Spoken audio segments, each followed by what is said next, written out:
Basil Bernstein, qui est un sociologue anglais, a à un moment donné construit un modèle où il distinguait effectivement des modèles pédagogiques en fonction de 3 grands critères. Le critère qu'il appelait la classification. Dans quelle mesure est-ce que les savoirs qui sont enseignés sont fortement découpés? On fait un peu de grammaire, on fait de la conjugaison, ou bien faiblement. On a une activité beaucoup plus globale sans qu'on spécifie exactement quel type de savoirs sont derrière. Un autre critère, c'est le rapport entre celui qui enseigne et celui à qui on enseigne.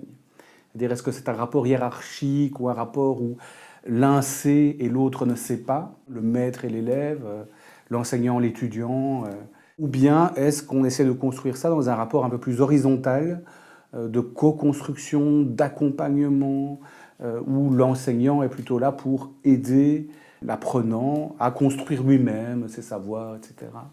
Et puis le troisième, c'était l'évaluation.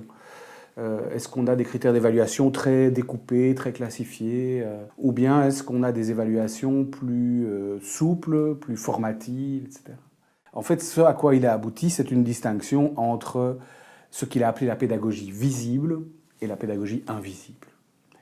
Le fait même d'utiliser le terme visible et invisible, ça veut dire quelque chose. Ça voulait dire quelque chose pour lui. Ça voulait dire que dans le modèle traditionnel, les choses étaient visibles. On savait qui était celui qui avait le savoir et qui ne l'avait pas, on savait ce qu'il fallait apprendre à quel moment. Alors qu'il y a quelque chose d'un peu invisible dans les nouvelles pédagogies, enfin ce qu'on appelle les nouvelles pédagogies, même si elles datent de début du XXe pour beaucoup d'entre elles.